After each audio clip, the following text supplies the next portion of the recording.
I'm Brian Herring, and you're watching The Legend of the Traveling TARDIS.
Hello, and welcome to the Legend of the Traveling TARDIS. I am your host, Paparazzo Dave Chapman, and we've got a great pre-recorded episode, so feel free to have a chat in the chat, but we are not live. We won't be able to answer your questions live, but that's okay. This is going to be a great episode either way, even though I started the episode by pushing the wrong button. I think you may have noticed that. We've got a great event. We've got Brian Herring coming in, amazing Puppeteer, Doctor Who, Star Wars, Hellboy. He's going to be in Orlando at a convention coming up here very shortly, and we're very honored to have him on. But first, let's bring in the rest of our panel. Starting off with let's start out with Tom. Tom, welcome, Reverend Amagon. How you doing? Thank you for making me feel much better, Dave. Nope, I totally pushed the wrong button. That was entirely on me. I wait. Yep, that we're not even doing Who Knew News. That's the extra funny part about pushing the Who Knew News intro. That's karmic. Christian will watch this and he will laugh at me. Melanie's already backstage laughing at me. Yeah, no, she's shaking her head. She's shaking her head at me. Well, no, because this is going to be edited. So what are you doing? I'm going to have to edit it now. I suppose I was hoping to not edit it, but I may have to edit it. So if I do get around to editing this, never mind. This all started perfectly. We're professional. We're professionals. It's fine. It's absolutely great. Hi, everybody. Hello, fellow Whovians. I am excited to have our guest that we're going, an amazing performer. Oh my Lord. We were looking at, we were chatting before and I was looking at a CV and just, I've got some questions. It's gonna be a great interview, guys. It is. So we're not doing Nostalgicon. Go to Nostalgicon. Nostalgicon. That's what it was. I lost. It's been one of those days. It's in Orlando. We'll share the dates and everything, and that way you can, meet our guest live and in person and throw money at him for all the things. Exactly. Fund his Disney trip. There we go. So we are not doing Who Knew News, but we've got Gadget here. Hey, Gadget, how you doing? Gadget is on mute. All right. Sorry, guys. It's been trying to make sure I get the right birthdays and everything since we're not doing news. But I did send you guys this before because it relates to what we're dealing with today. And that was at New York Comic Con a couple years back with BB-8, the cutest little puppet that I have ever seen. And it was following everybody around. Pretty cool and stuff. As droids do. Mm-hmm. And let's get into these birthdays because... let's start with, how about David Warner? I know he passed away in 2022 at the age of 80, but he would have been 85 years old 2 days ago, July 29th. And you all know him from Tron, Time After Time, The Omen, Time Bandits. Very versatile actor and just all-around sweet person. And we might have some behind the scenes with our guests today and everything. That man scared the dickens out of me when I was a child. Absolutely. And then you find out he's like the most wonderful, wholesome, kindest man in the world. But yeah. Which movie was it again? Oh, pick one. Any of them? No, I got Tron and Time Bandits got me. Yeah, no. okay. I'll give you Time I have Bandits. childhood trauma from that movie, even though it is absolutely a personal great one. But anyway, I've got Tron on VHS right now, so I'm all set with the Disney logo and everything. But yeah, the sweetest person playing the most craziest bad guy, or is he really a bad guy? Because you never know. But sweetest person, and it's sad that he did pass away, but who knows what he would have been doing lately. But he did have a minor role in Shakespeare's A Midsummer Night's Dream that was directed by Tony Richards for the English Stage Company, and had a career from film and television that spanned in 1963 with his film debut as Bill Phil in Tom Jones, and 1965 starring as Henry VIII. If I'm reading it Henry VI, sorry. On BBC television version of the RSC War of the Roses cycle of Shakespeare's historic plays. So very versatile actor, and check out his stuff because you guys are missing out on a lot if you don't know most of his plays, because they were really good. I used to watch them on PBS here. And our next birthday is William Anthern, or as the bad guy in Ghostbusters and everything. He basically is 79 years young yesterday, sorry. I'm just looking at everything on the fly right now because like I said, we're not live, and this was last minute, so I had to do this really fast because I still wasn't sure if I was going to be able to attend, but I was able to. And most of his memorable points is when I first saw him was in Real Genius as well as Ghostbusters, but he has a lengthy career spanning decades, from his earliest role as, I'm just pulling it up right now because he's got a long list. In 1972, The New Centurions. And then he was in Class of 44, The Sugarland Express, Day of the Locusts, and Independence, and further on and further on. So very versatile actor but most of us remember in our age group for Ghostbusters, and basically him just being the reason why Manhattan got all messed up and everything. But the one person I do like to talk about, she would have been, it's sad, she would have been 94 years old and everything. Nichelle Nichols.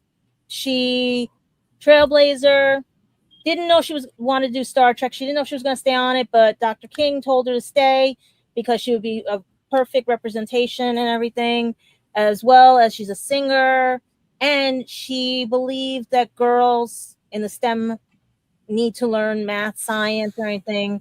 She would fight for girls, and sweetest person going. She was in all the Star Trek series, movies, and pick up her song. I loved her in Snow Dogs. She was cute in that, as well as most of she did some documentaries. She did stuff for NASA. But guys, check her out and everything because wonderful woman. And it's sad that she passed away because of everything. And not going to say why, but I just really hope that you guys understand that a lot of women, we thank her because there was some hidden figures. And I'm hoping that she was part of that too. So that's it for birthdays. We don't really have any news. We'll save that for Tuesday. But like I said, it's spur of the moment, fly of everything, not really ready for stuff. No problem.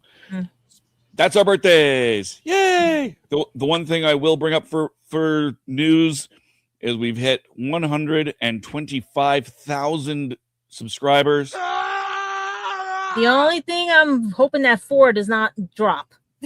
No, you never know. It is the waves of YouTube, but we've broken that 125. That's great. Thank you all, everyone who's watching us. We appreciate you all. Say hello in the comments, even though we're not live on this one. Say hello in the comments anyway. Feed that YouTube algorithm. And now we get to the heart of the show, the reason we're all here. Let's bring in our very special guest. Brian, how you doing, my friend? Hello, good. Well, it's good evening here. How it is where you guys are, but it's about 20 to 11 at night here. So good evening, everybody. Nice to meet you. Hello. Yes, and we're so glad you were able to to come on. It's been Thank you for having me. we know it's a little bit late for you over there, so most Bit of grateful. a week, yeah. So it's, but no, thank you very much for having me. Can I say about your birthdays? A couple of things about your birthdays. I've met 2 of your 3 birthdays. Okay. And first of all, William Atherton, Die Hard. If you're gonna, everyone knows him for Ghostbusters, but he was Thornburg in Die Hard. He was fantastic in that. And I got to work with David Warner, and my very first convention, Nichelle Nichols was there, and I got to sit next to Nichelle Nichols for a whole weekend, and she was absolutely wonderful. So there you go. Sweetheart. That's happy birthday. Happy birthday! Excellent. It was a conversation stopper, wasn't it? Sorry. No, not at all. It's always fun because to hear what when people meet each other and the degrees of separation and stuff. It's always David Warner was a huge hero of mine anyway, and then suddenly I got to do an episode of Doctor Who with him and Liam Cunningham, and it was the Cold War episode. And we were just myself and 2 other puppeteers, Andy Heath and Dave Chapman. We were just going, it's David Warner. It's David Warner. It's like, yeah, not. And by the way, yeah, I know Dave Chapman, and you're not him. We're like, it's David Warner. It's David Warner. It's like it's Evil from Time Bandits, and Sark from Tron. And I kind of sidled up when we finished, and absolutely fanboyed him. And he was really lovely, and I couldn't have been a nicer man. And I mentioned Time Bandits, and he went, that was a movie. It's like he waxed lyrical about Gilliam, and just was generally a very, very cool man. And they say you should never meet your heroes, but that's not necessarily true, because he was one of mine, and he was brilliant. Yeah, that's the extent of my David Warner story. Hey, it's a good story. It's fun. So. You said you've had a busy week. Yes.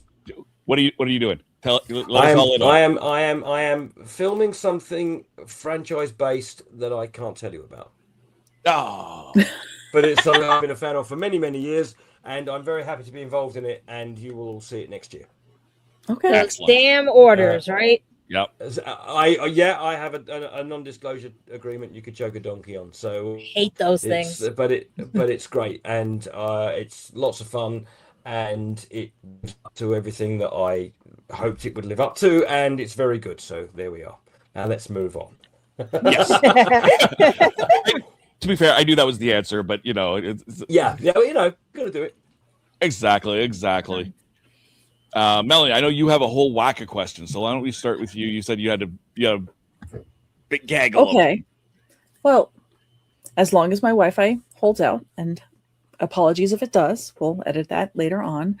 I know that you've performed a lot with Doctor Who, and have worked with many of the puppets like the Beep the Meep and then the Goblin King and the Church on Ruby Road Christmas special. The thing I didn't know when Christian told us that you were going to be our guest, and I'm like, oh, I got to do research. There were 6 performers for the Goblin King. How do you perform that? How do you not step on each other? How do you work in concert? Just how? Well, the Goblin King was a great big team. All of these things are a team effort for the most part. It's like it always takes a village.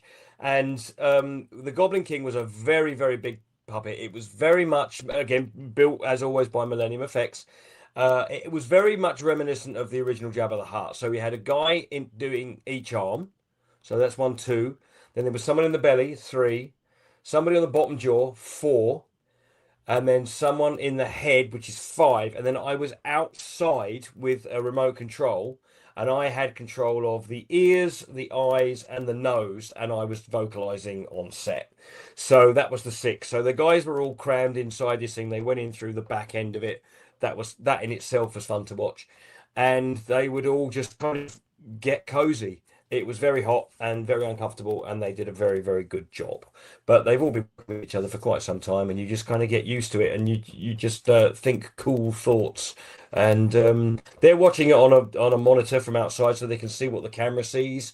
and they coordinate accordingly. So they perform as they go. Each one knows what his part is. You get a bit of rehearsal, and on you go. Is it difficult when, if you're being the as you said, the ears, the mouth, and you're doing the vocalization? Mm-hmm.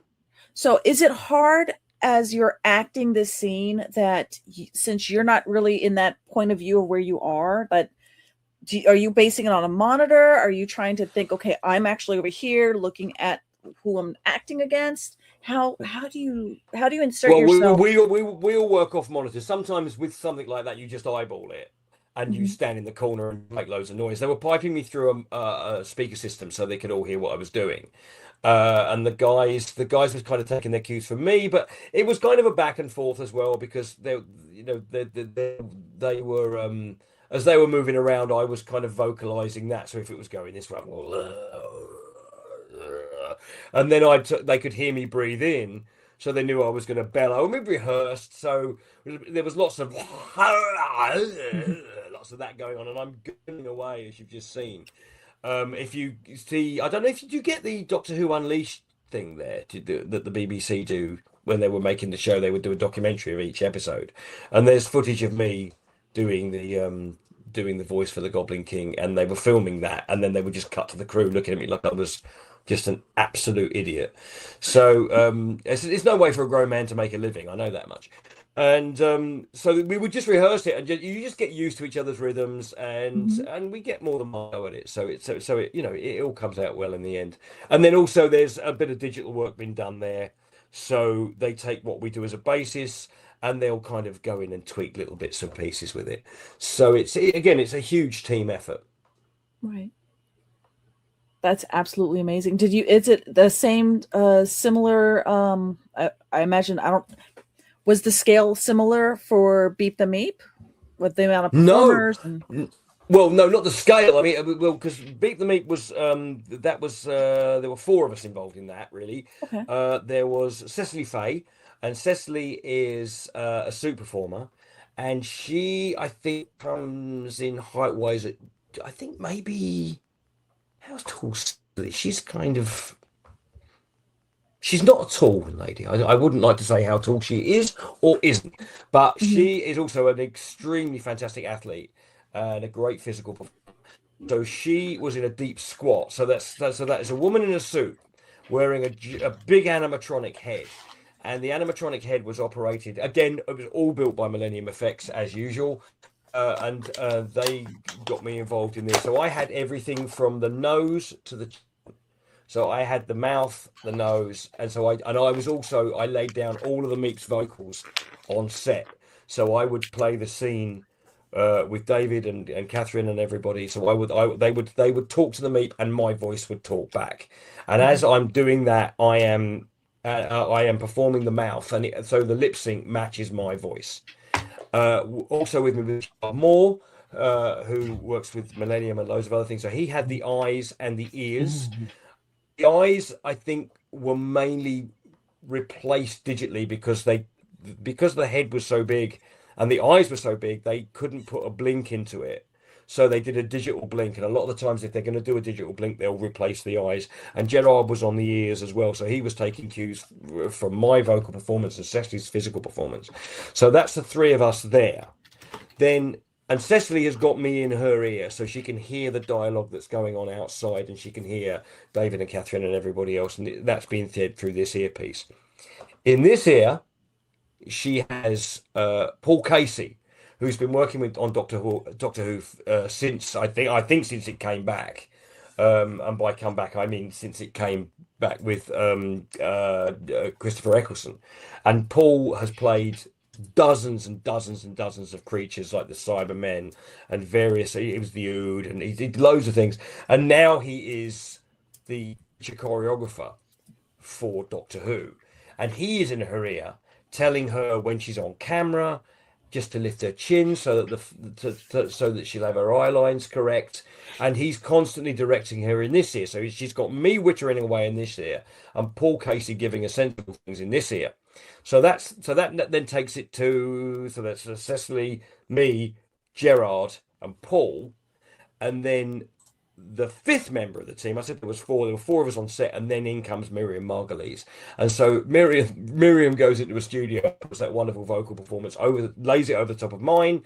She matched a lot of my vocal work to start with, that matched the lip sync, and then when the meat, spoiler alert, everybody, look away now.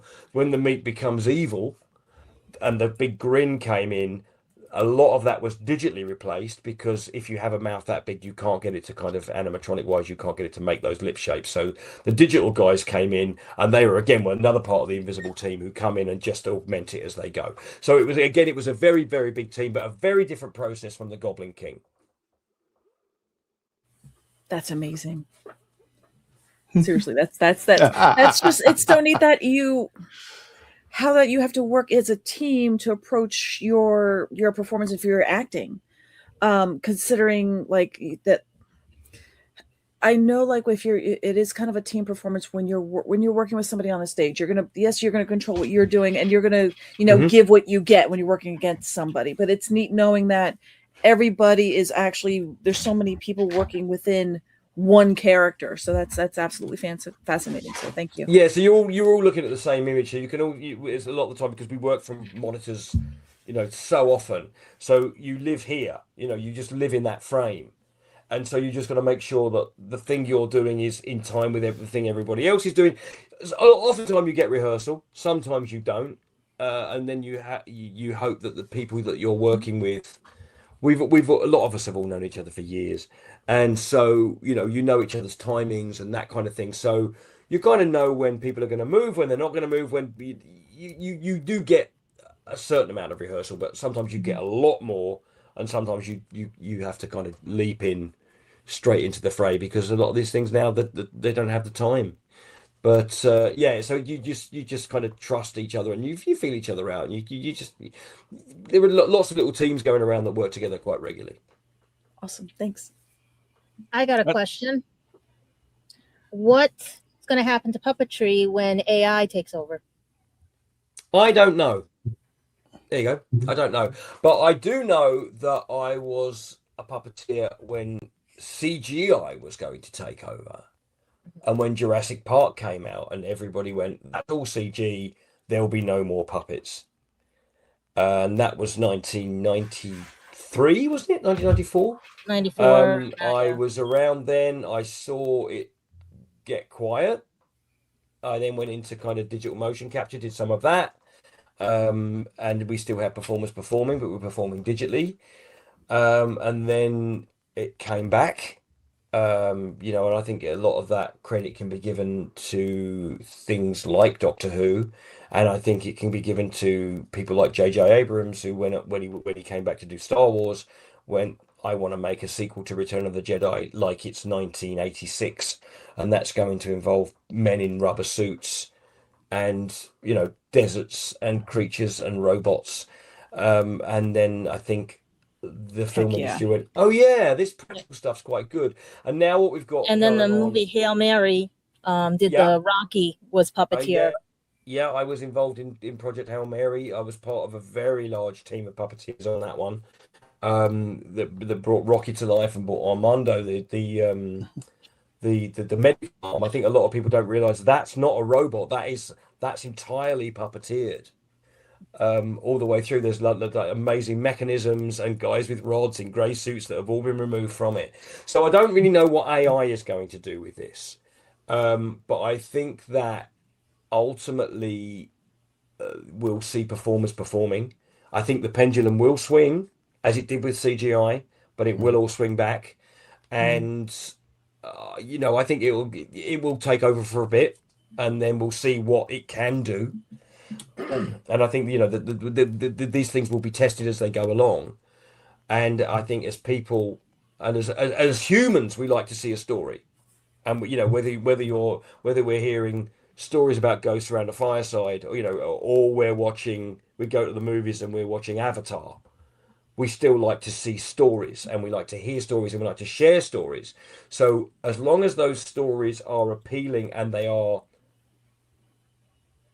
human stories, even if they're about aliens, all these things are fundamentally about about us, then I think we'll continue to make them, and whether puppets, well, I think puppets will continue to do that because there is an immediacy you get with puppets that you don't necessarily get with computer generated images, or I don't know. We'll find out. We'll find out as we go. Obviously, I'd quite like to keep my job. Practical Shocking. effects always win out, I hope.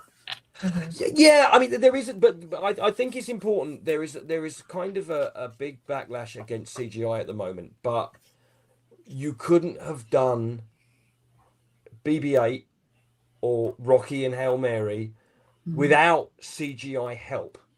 Right, And to enhance, we have right? a great marriage at the moment where you go, there's going to be a rod coming off of this thing, and the visual effects supervisor goes, don't worry, we can get rid of that and the 5 guys standing around that rock with legs. And then when, with the guys, the guys over the CG, the eye guys, I believe it was Framestore. If that's wrong, I apologize. They work with the practical effects on Hail Mary to bring you that wonderful thing. And it was, again, it was a very, very big team effort with that show generally. And then when you take every tool in the box and apply it to something and make it great, then you end up with something that is great. If that sentence even made sense, I don't know. It's Amazing. Hello, Brian. Hello. Glad I could join you. Hey, welcome. Where have you been? Meet Christian. We've just been killing time. There's a real job paying me sometimes, so I needed to. Somebody it's like somebody's got to pay the bills for this show out there. Exactly right.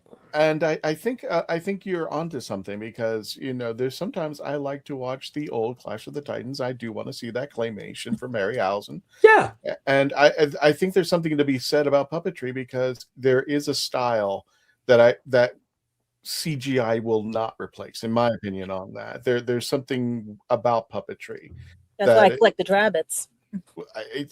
I think there's something to it that CGI is not able to fill in. Now, like you said, I think what will happen is you're going to keep some puppetry, and then the rest of the blanks are going to be filled in with CGI.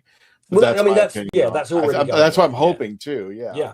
I mean, like the story of like Coffee Shop of Horrors. Yeah, I did it, Melanie. I did a plug out there. Lord, I help did. us. Yes, that's right. To get Coffee Shop of Horrors at your local. I have the Reanimator, but I remember the story about God, what's her name? The plant. Why is it not Audrey 2? Audrey 2. Thank you, Audrey 2, and the movie that they did. And I think it was something like 30 puppeteers. Oh, I think there were probably more than that. Yeah.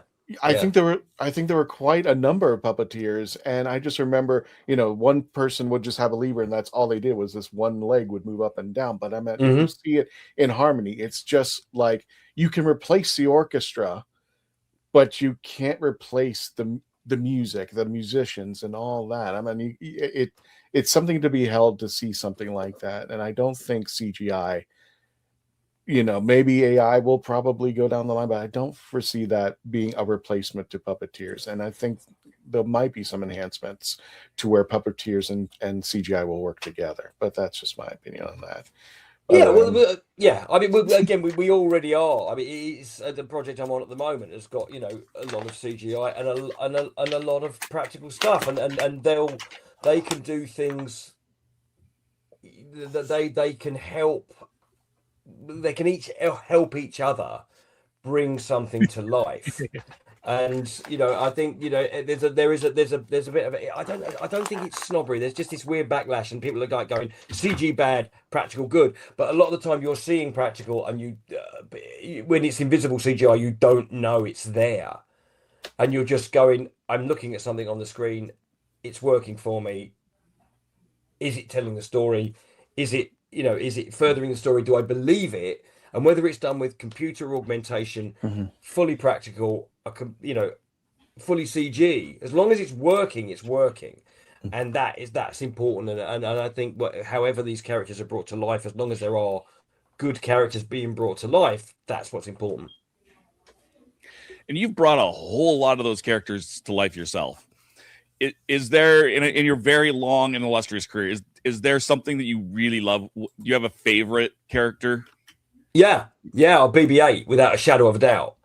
I was 7 in 77, so I was the absolute target audience for Star Wars when it came out. This was years before it was called A New Hope. It was just called Star Wars. My dad took my brother and I to see it in our local cinema. I was 7 years old. I fell asleep for the last 10 minutes, I think, because I was tired.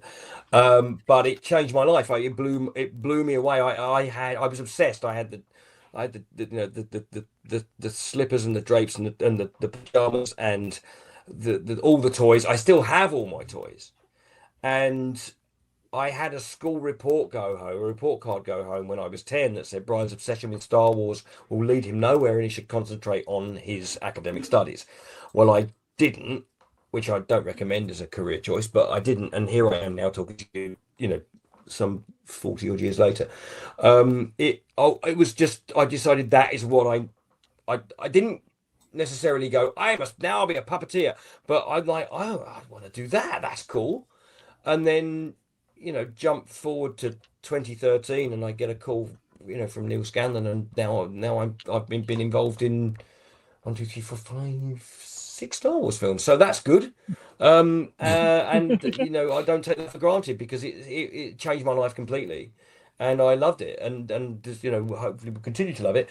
And it was amazing. So BB-8, I was, when I got involved with Star Wars initially, I thought, well, it would be nice if I could do be in it as well as just kind of be the puppetry consultant. Wouldn't it be cool if they made an action figure of something that I did? And I was teed up to play one of the kind of the background aliens. And then while I was working on all the consultancy stuff, this round robot design started coming through the creature department, and then I did a little bit of R&D with that with Neil, and then suddenly that's it. And myself and the other Dave Chapman, we wound up performing BB-8 with a team of guys, and it was amazing because I wasn't just slightly involved. It was that droid was all the way through the movie, and then became very, very popular in its own right, and I'm immensely proud of it. And then also nothing had ever been done quite like that before. So that was a really interesting thing to kind of develop that with Josh Lee and Matt Denton and Josh Flanagan and Jake Lunt and all those guys that kind of were the geniuses that brought that to life. And I got to run through the desert with it. It was a huge amount of fun. Beep at Daisy Ridley for 5 years, whatever it was. I don't take that for granted. And BB-8 was definitely, what's your favorite? That one. I just like the fact that you said, I've been in 6 Star Wars films like it was Tuesday. Well, it's out of jealousy. That's all it is. Well, the thing is, though, whenever you get to start a story, we were on the Millennium Falcon. It's like, I'm fully aware who gets to do that. I'm from a place called Harlow in Essex. And growing up there, I grew up in a great community theatre. I had a brilliant youth theatre, and if you'd ever said to 14-year-old Brian, you're gonna be working with Harrison Ford and Ryan Gosling and all of these wonderful amazing actors, I'd just like, well, wouldn't that be a fine thing? And it turns out, yes, it is a fine thing, and I'm very, very grateful. It's cool. And the thing that I always think about is that if I can do it, you guys can do it. That's the thing. You just got to focus. You got to be in the right place at the right time. But I kind of worked out where the right place was, I suppose. But yeah, I've been very, very lucky. And yeah, and I do hear what comes out of my mouth and just go, yeah, that's kind of cool, isn't it? I've been very lucky. I've been very, very lucky. No, be proud of what it is. I was just sitting back going like, I was in 6 Star Wars films, and I was like, I would love to be 6. I would love to be a rock painted in the background in a Star Wars film. I joke with Nick Riggs for Big Finish Audio. I just like, can I be a potted plant audio in the background? So I was just like, but yeah, you've from what you've got a wonderful life going out there, and that's amazing. But Got to ask this question as far as your geek credit. What is your geekdom? And what is your favorite sci-fi? My favorite sci-fi. I'm a big Star Wars guy. Always have been. A big Alien fan. Big BSG fan as well. The reboot. I think there's something. Didn't they announce something at Comic-Con this year about Battlestar Galactica? I don't remember. It was the anniversary. Okay. The I wondered if they were anniversary. going to reboot it. I dip in and out of Doctor Who. I've got to hold my hands up to that one. I think the age I was when Doctor Who, when I was a kid, it was Pertwee, and then I remember Pertwee turning into Tom Baker, and I remember being terrified by a big spider on somebody's back, and I don't know what the episode Sarah was. Jane. It's Sarah Jane's back, and I remember that frightening me heavily. But when I was 7, Chewbacca showed up, and that kind of took me over there. That was my thing. I dabbled with Blake 7. That was fun. I'm a big MCU fan too. So Marvel was. I haven't seen Spider-Man yet. I'm looking forward to that. So, but yeah, I'm a big Star Wars fan. Gotcha. That's All great. right. Yep. Go ahead, Kristen. Well, I was going to say, Dave, you want to go ahead and grab the commercials? We'll go ahead and run through those, and then we'll be right back. Yeah, we're going to take a quick commercial break here. Everybody stay tuned.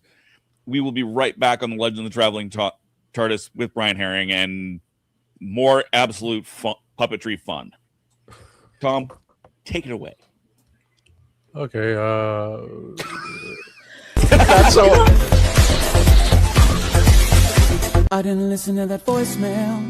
I'll tear open that letter you sent. Don't you tell your friends I want you back. I gotta leave you now and unread, because you've already said those words that switch my heart to dead from loving you. So you'll stay ghosted and I'll stay focused on sewing clothes. The spell stays unspoken, a dark silhouette of a marked man, and I'm broken. Right down, I didn't listen to that voicemail. A TikTok that story you sent. Don't you reel me in to get me back. I'm gonna leave you now. So what's your favorite Western? Is it this one, or maybe one of these? Is it a revisionist Western, an anti-Western, or maybe it's an all-time classic? Whether your favorite Western is in black and white, vibrant Technicolor, a spaghetti Western, a neo-Western, a comedy, or maybe it's only really Western in spirit. Whatever it is, this is the podcast dedicated to determining the top 100 Westerns of all time. Every second Monday on YouTube, Spotify, and Apple Podcasts. It's Horses on Film.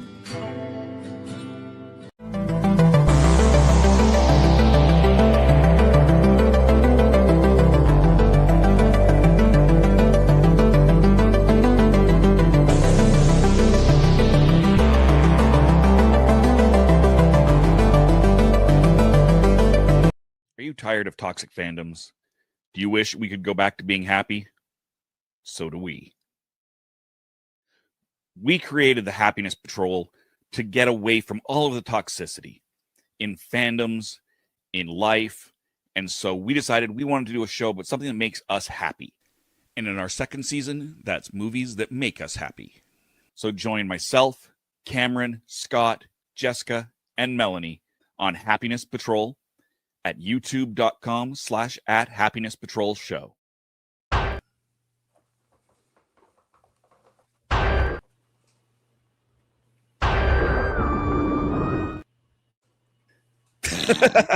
What is with that button? I am glad people What? feel my pain when they produce a show. I pushed that thing 3 times and it did not go. What is, I'm not touching. I'm not touching. what's I'm with not your touching coffee it. button? Brian, Try we this are coffee thing professional. My hands are over here, you.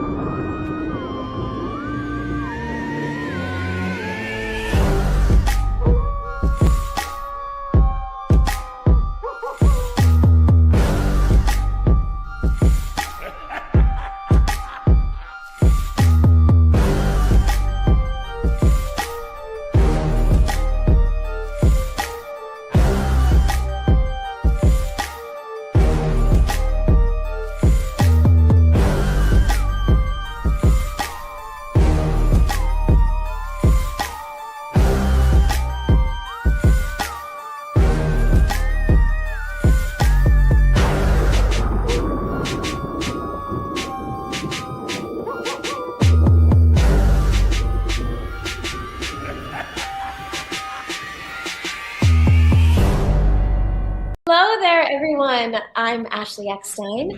Most of you may know me as the voice of Ahsoka Tano and also the founder of WHOniverse. And this is the Legend of the Traveling TARDIS. And we're back for real this time, I think. Oy. We're back for real now? Christian's Chris is eating sniffing the coffee. again. I'm sorry, I haven't had a chance to make it, so it's fine. So, by the way, Melanie, we're announcing right now with the Coffee Shop of Horrors, we are going to have at the first stop when we mention the conventions at the end of the show. Our first stop, which is Epic Verse, we're going to have 5 new flavors that we haven't sold before at the booth. So, and one of them will be, of course, pumpkin spice.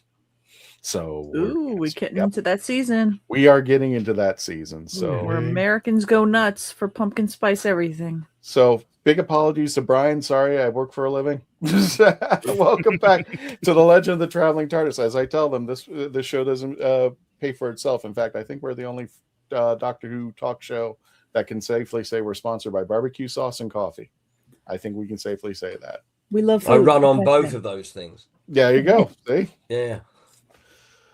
Now, remember, Ryan, this is very important. When you go home, pack your ranch dressing in your check-in luggage. I've been coming in and out of that country for quite some time. I was fully aware of ranch dressing before the World Cup.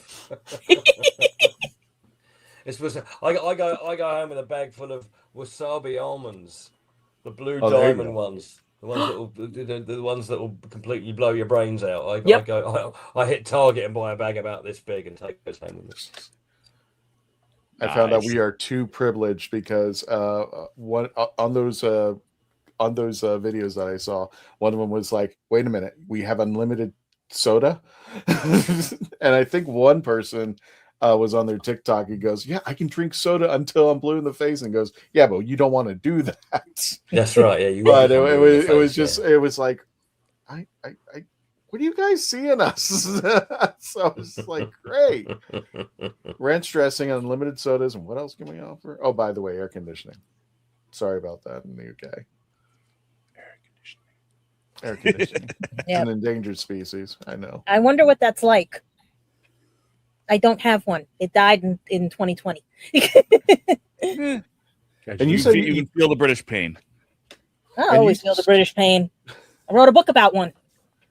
Is this your first time in Florida? Because you're going to Nostalgicon next month, in a couple of weeks from now. Well, when this premieres, it's going to be the following weekend. Mm-hmm. Is this your first time in Florida? Because it's not the first time in the States, as you mentioned, but will this be your No, I've been to Florida a few times. I've been down to Pensacola a few times to Pensacon. Okay, it's lovely.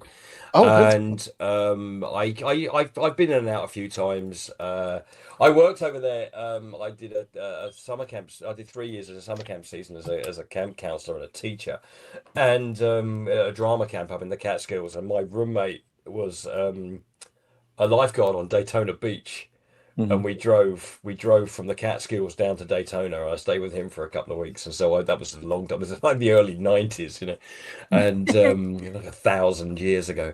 But yeah, I've been backwards and forwards a few times. But I'm going to go and have a little look around the Disney parks. I've not been there since 2004. So I believe they've got some kind of space park there now with a spaceship in it.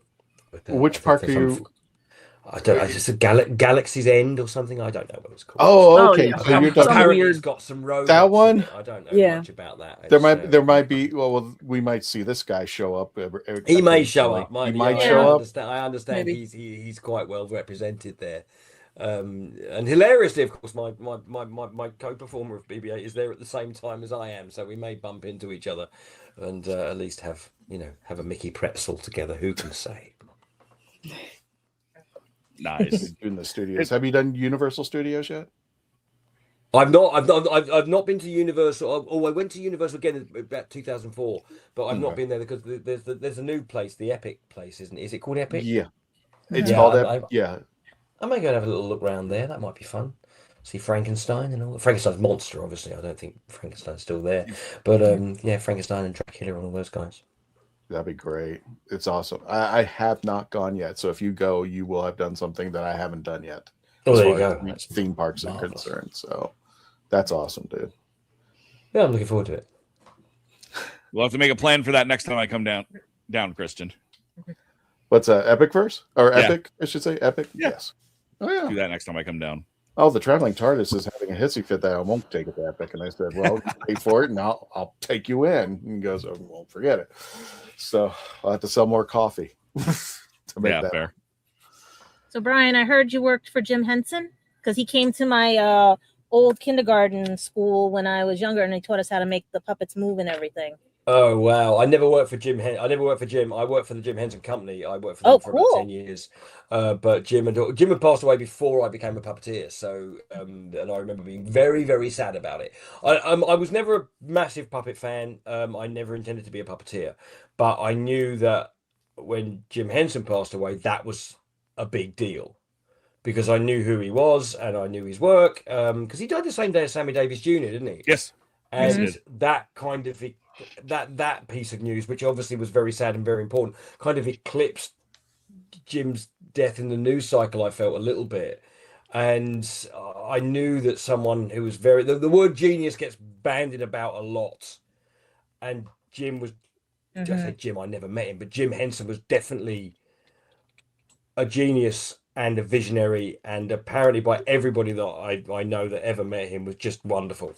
So, I never got to meet him, but I was told by a few other people, but mainly a lady called Jocelyn Stevenson, to whom I owe a great deal of gratitude.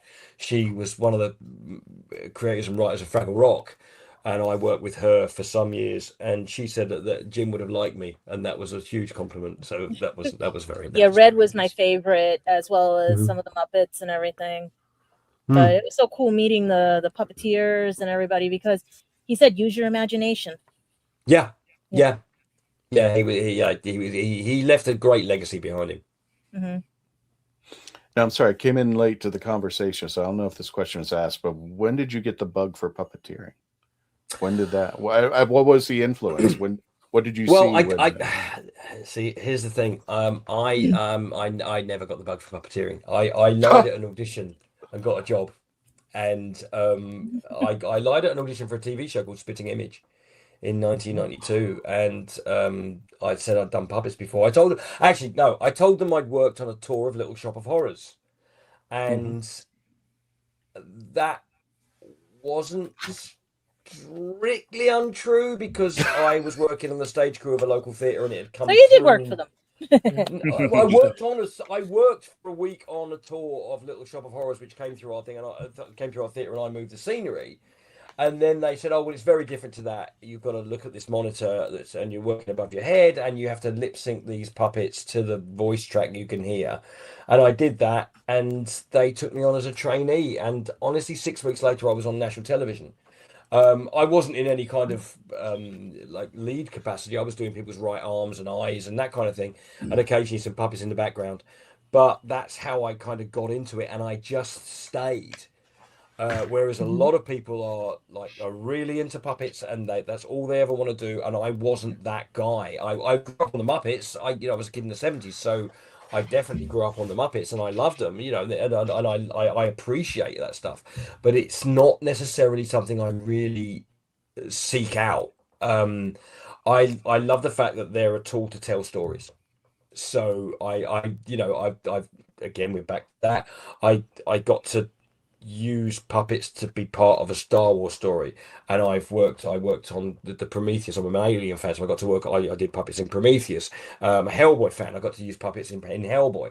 So that's kind of that being a puppeteer has led me in, has opened doors for me that probably being an actor never would have done.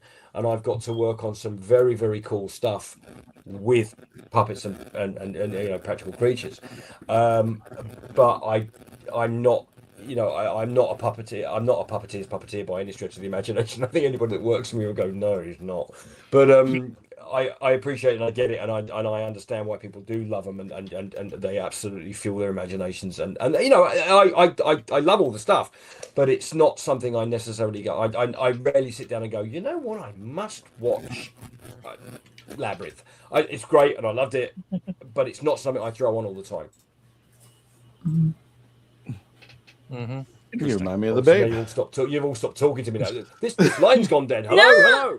No. Is this on? What's going on? We're processing. First of all, we like the fact that you lied on your resume. No, he didn't. No, he didn't. I meant like no, I'm he sorry, didn't. not lie.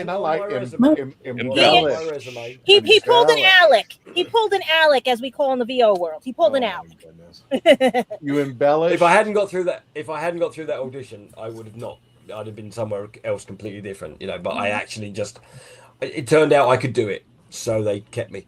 So then, what would you have done if you didn't embellish and everything? Well, what I would have gone to a different audition. I'd have gone. They'd have gone. Thank you very much. Off you go. And then I'd have gone back to acting and writing and working in the theatre as a stage manager. And I was doing some stand up at the time, and I was just jobbing around. I grew up in the theatre anyway. My mother was she was a wardrobe costume builder when I was born. And so I just kind of didn't think that you would do anything outside of these crazy buildings that had loads of seats in them pointing one way. So I just kind of kept doing that until I was working. I was just bobbing around. I was doing little children's theatre tours and just making my own work and doing little bits of tiny parts on television, extra work, that kind of thing. And then I got the Spitting Image job. And that was that, and that's been me since '92. It's really weird. I'm working with people at the moment that weren't born. Working with puppeteers at the moment that weren't born when I started doing it, and it makes me feel really old. There you go. Oh, no. If you haven't already, let people know. Definitely, it's going to be taking place. It'll be by the time this releases, it'll be the following weekend, I think, August 7th through the 9th. This will be taking place Friday through Sunday at the Orange County Convention Center in Orlando, Florida. There's a ton of people, but of course, you're going to see Brian. Brian is bringing up the representation for Doctor Who, and check him out there. Get your tickets now. There's going to be a ton of celebrities out there, including Brian. But you definitely want to see Brian out there and check him out. And if you have any questions about his experience and his limelight in puppetry, Beep the Meep. Did you know about Beep the Meep before you got to? I was aware of Beep the Meep. I remember reading it was Dave Gibbons, wasn't it? Dave Gibbons, and who was the Pat Mills. I was aware of that comic. I had a black and white version of that comic. Although hilariously, one of the guys who was on our crew, he had the American reprints of that, and he brought it in with him. He brought it into work. And he had several copies of it, and I swapped him. I gave him a Star Wars thing, and he gave me a copy of this. And I was on, because when I was doing the dialogue, I had to be able to hear the cast, and I'm way across the set because I can't sit next to the meat because they don't like if there's a man there. So I could hear, and I could hear David Tennant was talking to somebody because they hadn't faded him down. And David was waxing lyrical about the comic, and I loved the comic. He loved the comic, and and I didn't know that David Tennant was such a big Doctor Who fan before he got the job.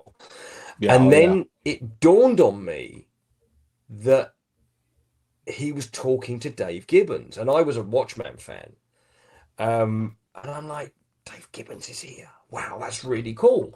And then we got to demo the Meep to Dave and Pat. They were both there, and they were blown away because something they came up with for a comic book was sitting there looking at them and talking to them when they were speaking to it. And then so I now have a copy of that comic book, the number one, that Dave and Pat have both signed. So wow, that's I was very pleased with that. So that was pretty cool. So they were really good, and they were really generous with their time as well. As actually, I know everybody kind of waxes lyrical when they do these jobs. David Tennant, just an amazing actor, and I don't know, you guys are a dedicated Doctor Who podcast, so you probably already know this, but Doctor Who's a very difficult role to play because you're especially with the way that David did it, he's constantly running, always always moving, always delivering some of the craziest, most difficult dialogue, and playing with props whilst talking to something that's got like, I don't know, a microphone for a face, and taking it all completely seriously and believing it all, and it's no mean feat. And he was just brilliant. He led that whole cast from the front, and he was really inspiring to work with. He was absolutely brilliant. And undoubtedly, he's only taken the role 3 times. So I'm like, I tell you, he never runs out. He never runs out on that. No, he's great. Cool. Tom, you had a question for Brian. Yes, it's you're just a smidge older than I am, because I also saw Star Wars back in '77. I was looking at, my brain switched over. What do you collect? Because you see me, I got so much things behind me, and that's not even the tip of the iceberg. But I'm looking at your room. You have Little Shop of Horrors in the background. Something else on the desk. What do you have on the side of your wall? Well, okay. So the stuff on my walls, there, some of it's stuff I've worked on. There's some of it's Star Wars artwork. I mean, these are US Postal Service droid stamps. What else have I got? I've got a 28 weeks later poster up there, which I worked on. The Little Shop of Horrors thing, with the exception of the one you can't see, which is the Broadway production I saw some years ago. I've done that show 10 times. So I've been constantly involved in that over the years. I've got some signed film posters you can't see. I've got a Ridley Scott signed Blade Runner poster there. I've got a lovely picture of Carrie Fisher that she gave me. There's stuff, a lot of the stuff in here. The thing back there is the Jaws Lego, the 50th anniversary Jaws Lego set. That's the oh god, that's the orca and the with Jaws at the back there. Jaws and the orca, and it's in a nice box. What do I collect? I don't collect as much as I used to. I do have all of my 70s retro Star Wars figures. Well, they weren't retro then, of course, but I have all of those. And my mum was really cool because she let me keep the boxes. So the boxes lived in our loft for forever. The toys have all been played with. I mean, I kept them in fairly good condition, but they have been played with. But I also was the kind of kid who kept. I knew where all the guns were, all the capes were still intact, the lightsabers still have all the tips, and I also kept them in a box that was sealed for 30 odd years, so they haven't faded, so they're all in pretty good nick. I've got like the cardboard Death Star that was only in the UK and Canada. I have one of those I still have the box for that. All my stuff is Palatoy. Kenner. There was this mystical company in the UK called Kenner, and we didn't know what that was. And they would give us a catalogue with the Palatoy stuff that was the Kenner stuff, and it's like, well, our X-wing doesn't light up. What's this about? It has no noises, because you've seen this documentary, I'm sure, about how they kind of retooled a lot of the stuff in the UK. But occasionally we get stuff that you didn't get in the US. But I wanted that Death Star tower like you wouldn't believe, but I never got one, and I kind of don't want one now because I never had it as a kid. And I think I have most of the original figures. I don't have all of the last 17, is it? I never had them as a kid, so I'm not looking to spend that kind of money to get them. But I am. Oh, that's something I do. Oh, there you go. That's what I do collect. I've been collecting the new Hasbro retro Star Wars figures, because there's normally only about 6 or 7 in a wave, and you can get those, and I've got those, and that's fun. So they're very much like the ones I had as a child. So that's great. And I can't go down the rabbit hole of getting the new stuff because there's so much of it. I would just go mad and be broke. I do, however, have a big Lego Millennium Falcon in my loft that I've had for several years, and I really must sit down and make it one day. I think my X-wing or my ship is behind here, because I just went to go look and it's stuck down behind a box too and everything. So I'm like, I can't show you that, but it's I found it in the garbage. It was an X-wing, I think, for this big. Oh wow! Right. Yeah, someone threw it out. Fantastic. Yeah, it's great, and I love the fact that a lot of this stuff. It's all. I mean, Star Wars has been generational anyway. I mean, I think I was 29, something like that, when the prequels came out, and now I'm meeting people in their 30s who were just the prequels were just the greatest movies they ever saw. And I know because I remember that when they came out and I was of an age where I thought I'm not sure these are for me. And now there's another generation that's come through, and then there's a generation coming in behind them that grew up with will grow up with the sequels and the Mandalorian and that kind of stuff. So it's really nice to see that keeps going, and I'm sure it's the same with Doctor Who. I don't know if you have the same. I'm fairly sure you do have the same thing where people who are really into the old shows were kind of resistant to the new one. And then as that grows, that then gets its fandom, and every time a new Doctor comes in, that's whoever that, not generational, but whoever the fans are of that Doctor, whoever their Doctor is, they're the one they always really like, and that always carries on. And I love the fact that Doctor Who is now what 62 years old, 62, Something 63. Like that, yeah. 63, And there are people now watching it with their grandkids who watched it with their dads. And I just love the fact that is still going on. And it just keeps telling, new stories for a new generation as they come along. And the themes are always the same. And I think it's great. I love the fact that this stuff it just keeps coming round and round and round again. And people just keep putting a fresh coat of paint on it.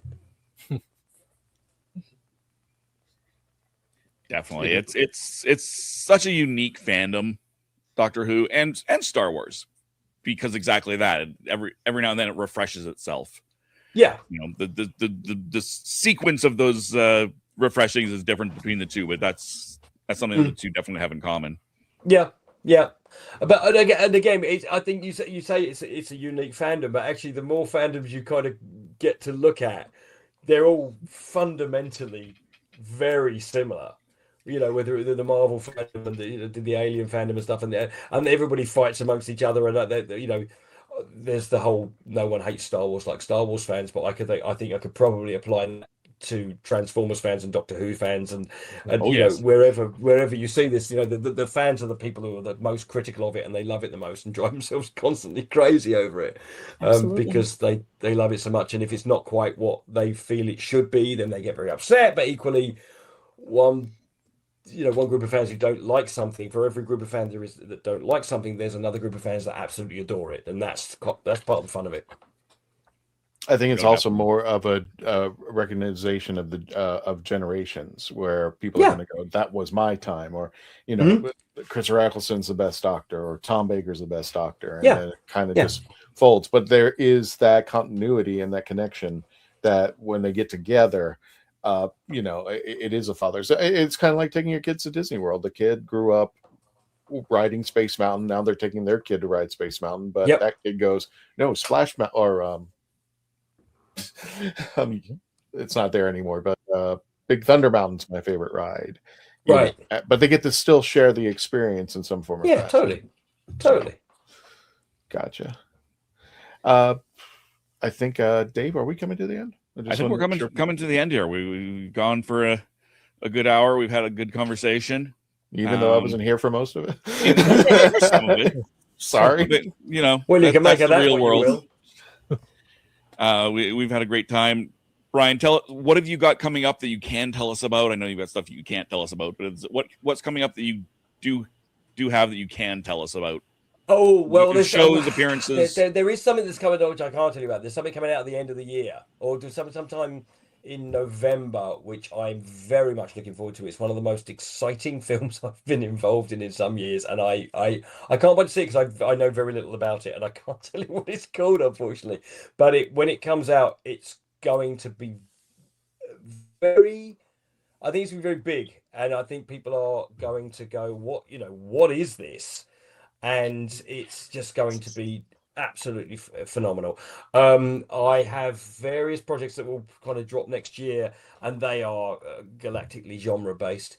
And what else? That's kind of everything is in the process of kind of being finished and released. So I don't really have anything that I can tell you that's going on. There's a lovely series that I worked on. Actually, this is going to be on the BBC, and it's for little kids called Dodge's Pup School, which was this. I think the second block of that series is dropping. The Warwick Brownlow Pike created this show, and he a great puppeteer. Worked on the Dark Crystal, did loads of stuff like that, and it was like making a '90s TV show again, because it was a whole bunch of people who've been working together for like decades, and it's about puppies who are going to school, and it's for little kids to learn about what it's like to be at school, and it's really old school, and it's absolutely brilliant. And that I think is dropping quite soon. It's called Dodge's Pup School, and I believe you'll find a lot of that on the BBC iPlayer already. And I don't know enough about it to give you the whys and the wherefores. Some of it will be on YouTube. It's really cute, and it's old school, arm up in the air, Henson style glove puppetry. And it's funny as well, which is really nice. It's a preschool show with jokes in, and you don't see all that sort of stuff anymore, and it's really sweet. So Dodge's Pup School, that's very much worth watching. I have a very small role in that, and there are some very, very funny people being very, very brilliant in that. I'm just trying to think if there's anything else that has come along that say there's a lot of kind of galactic battle stuff coming. Which will sort of drop on in cinemas and in Disney Plus and stuff. That'll be quite fun. Does it rhyme with Star Wars? Or Grogu. Who can say? And the thing I'm quite excited about is not a franchise. It's a completely standalone, crazy big swing of a film. Oh. And I'm with a very large film star, and I'm looking forward to it very much. So that's we'll talk about that. We'll come back and talk about that another day. It's Hail Mary to Rocky's Revenge. Yeah, well, there's no Rocky's Revenge, and again, it's not even sci-fi, which is really great, because it's I normally spend my time running about on spaceships, and this is not that.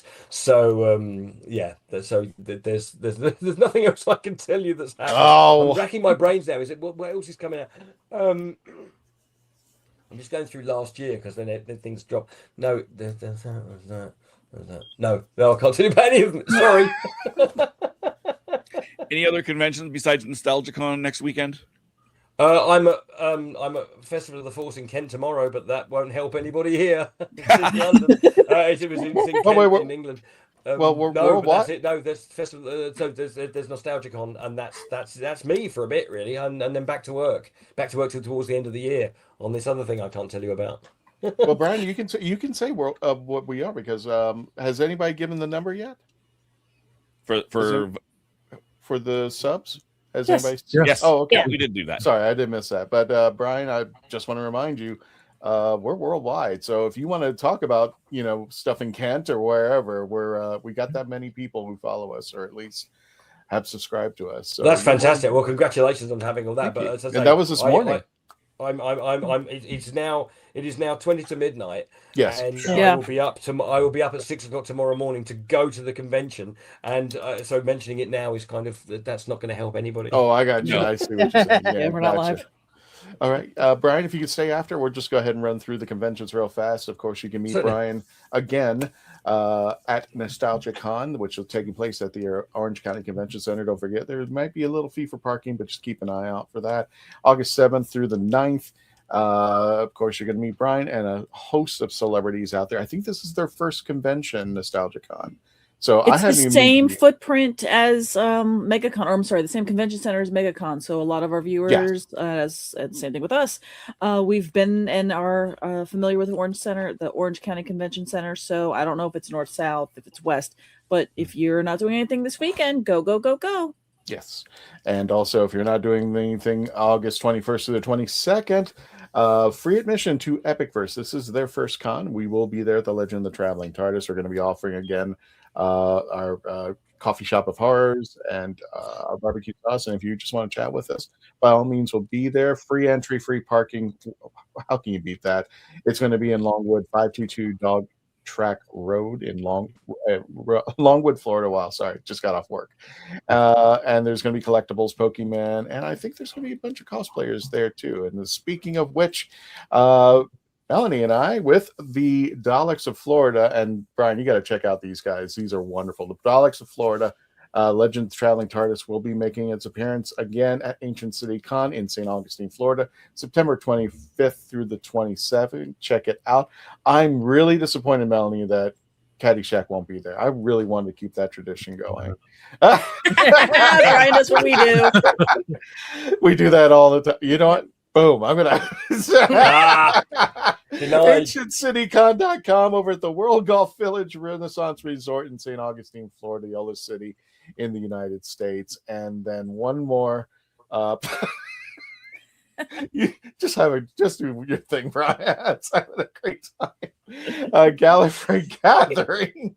Don't forget your tickets now at parallelworldevents.com. The person who is running this event used to be on one of our used to be a panelist here at the Legend of the Traveling TARDIS. She just got married and she is sponsoring this event, Brian. So Jessamine and Matthew just popped out. You got the screenshot, right? You got the screenshot. Yes. Now, Christian, I want to see the name of where the town is. What's that? Where I'm is going it to going to say be? I can't read this thing. It's in Telford. Shropshire. Oh, Dropshire. Okay. Oh, I can't. I don't have my glasses. Sorry. So, this at least we got 5 confirmed guests: Joe Martin, Sylvester McCoy, Candy Manning, Wendy Padbury, and Michael Troughton will be there. And only £41, including fees. Oh, the money. I thought you meant Yes. me. I forgot that. Never mind. No, you can too. Put But again, on this weight. is for our friends in the UK. Gotcha. We want to thank Brian. Brian, if you can just stay right afterwards, we appreciate that, because next week, after which we are going to be interviewing Chipo Chung. Or is it Chen? Chipo 2 Chung. weeks. Oh, in 2 weeks. In 2 weeks. She'll be here live on August 11th at 5 a.m. in the morning. So, Which we again appreciate Brian and wanting to stay. yeah, late. exactly. It's like the UK. Brian, we want to invite you to do something we have all of our guests do, and everybody does it here. Do you remember an actor by the name of Simon Fisher Becker? I know of Simon Fisher Becker. I never met him, and because I'm not steeped in Doctor Who. I'm aware of his existence, but I never really knew him. No, that's fine. Simon used to be a panelist on our show for the longest time. I think he ran for about 1.5 years, and then unfortunately he passed away. But to keep the tradition going, we always say goodnight to Simon. As you can see up in the upper right, right-hand corner. Yep. We're going to be saying goodnight to Simon. We want you to lead in that. And again, everybody, thank you for joining us. Until the next adventure, everyone have a good night. Stay safe. And Brian, if you could lead us, all you have to good say night, is Simon. Good night, Simon. Good night, Simon. Night, All Simon. right. Tony, take us out. Push the button. Push Push the the button. button. I like that. Everybody's Tony. Come on, And Tom. recording. And recording.